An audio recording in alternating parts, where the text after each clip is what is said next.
Bonjour à tous, alors pour commencer cette vidéo, je voudrais remercier les quelques personnes qui m'ont fait des retours très sympathiques suite à la dernière vidéo. En effet, ça faisait longtemps qu'on n'en avait pas fait et j'ai eu plein de petits retours sympathiques, donc merci à vous. C'est vrai qu'on essaye d'être proche de nos clients, de leur envoyer des informations et d'être au quotidien avec eux dans les bons moments comme les moins bons moments. On essaye de faire preuve de pédagogie et c'est vrai que ces petites vidéos nous permettent de vous faire suivre de l'information de manière simple et ludique tout en restant dans l'actualité. Puis moi ça meuble mes trajets, donc tout le monde est gagnant. Bref, aujourd'hui une petite vidéo sur le PGE. Alors il y a bien longtemps que j'aurais dû la faire cette vidéo puisque les premiers PGE sont déjà arrivés à échéance depuis quelques mois maintenant, enfin depuis mars. Si on se souvient bien, le PGE c'était un prêt garanti par l'État, octroyé aux entreprises donc en difficulté dans le cadre du Covid. Un prêt maximal de 25% du chiffre d'affaires. Bon, les montants qui ont été prêtés varient, mais ça pouvait aller jusqu'à 25% du chiffre d'affaires. Pas de frais de dossier, pas d'intérêt la première année et surtout un prêt qui nous permettait entre guillemets de se donner du temps et de laisser avancer les choses et voir un peu où on allait. Bon, on commence à y voir un peu plus clair, notamment depuis 1 ou 2 mois. C'est pour ça que mon discours d'ailleurs il y a 1 ou 2 mois concernant le remboursement du PGE n'aurait peut-être pas forcément été le même. Bref, il y a 1 mois, pour les prêts garantis arrivant à échéance, le banquier a dû revenir vers vous et vous a demandé qu'est-ce que vous voulez faire de votre PGE. Est-ce que vous le remboursez tout de suite, terminé? Est-ce que vous décidez de vous donner une année supplémentaire de différé et on remboursera à partir de l'année prochaine?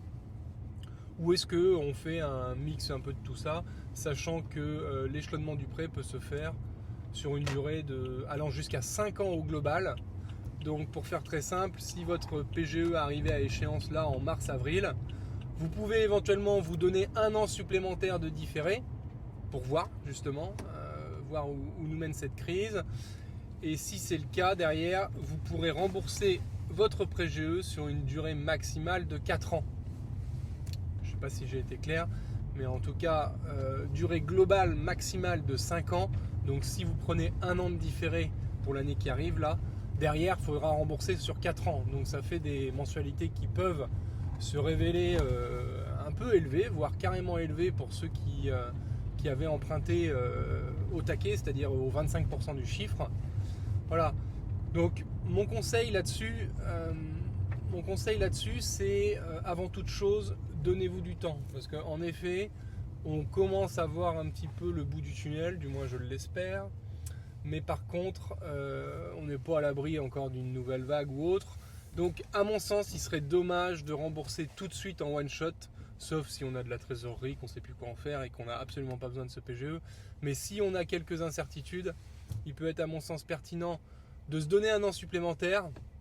Et puis derrière, donc en mars-avril 2022, de se dire je rembourse en one shot si jamais j'ai pas du tout consommé mon PGE, ou je rembourse en 3-4 ans si jamais